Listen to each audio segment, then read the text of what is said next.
On the surface, the report appears to be bad news for Somali President Mohamed Abdullahi Mohamed. His popularity dropped 19%, from 86 to 67%, compared to an unpublished survey that was conducted 1 year ago. But the director of the most recent study, Anthony Durangu, points out that this is still a very high score, and it shows a disconnect between the political elite, who have been vocal in their criticism of the administration, and the common citizens, who were the focus of this survey. So despite what we've been seeing in the media, which kind of alludes to the contrary, we are saying that the people themselves are saying we like the president and we like the prime minister, although, yes, their scores have declined.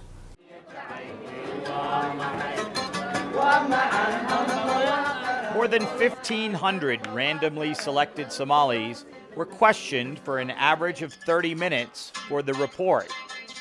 They were chosen from various regions, and there were some differences attributed to location. While almost every region said that security is a concern, in Banadir and Huron, respondents were more troubled by the issue. In Puntland, security is seen as a minor challenge.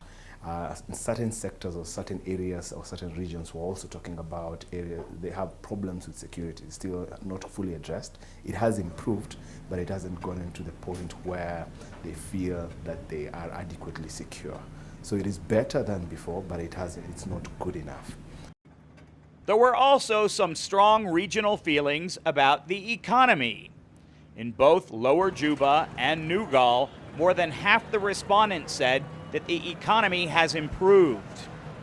Overall, only 18% from across the country felt that the economy has gotten worse.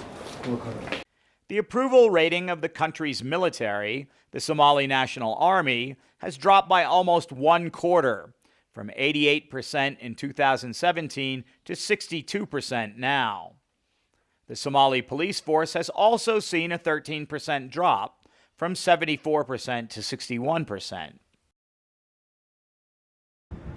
However, more than half the country still sees these security forces in a positive light.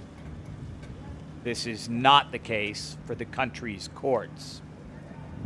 There's no confidence in the judiciary at all, and they feel that the government should come in and step in and see how they can increase the confidence of the people with the judicial processes. Part of the reason for the falling numbers may be the lack of communication between the government and its citizens. While people have access to radio and hear many opinions about the government there, they rarely interact with the government directly. There is no clear media strategy coming from the executive or the parliament. And with internet penetration at 7.9%, according to the Internet World Stats website, it is a challenge to connect with citizens on social media. But Farsight Africa researchers think that their survey will help bridge the divide and enable the government to act on street-level Somali concerns. We hope that these results might be discussed in areas or quarters that matter. We hope that it might be discussed in Parliament. We hope that we can see the results being reflected in the next national budget. We hope we can see these results being discussed even by the many non-governmental organizations that have set up shop in Somalia and coming up with policies and programs that address some of these key issues, which is insecurity, unemployment, healthcare, and education. Government reaction to the study has so far been positive, but with the results just published this month, only time will tell whether action will follow. For many Somalis, having their concerns being broadcast in the media is seen as a good first step, and an indication that their leaders should pay attention or face their disapproval in the country's next election.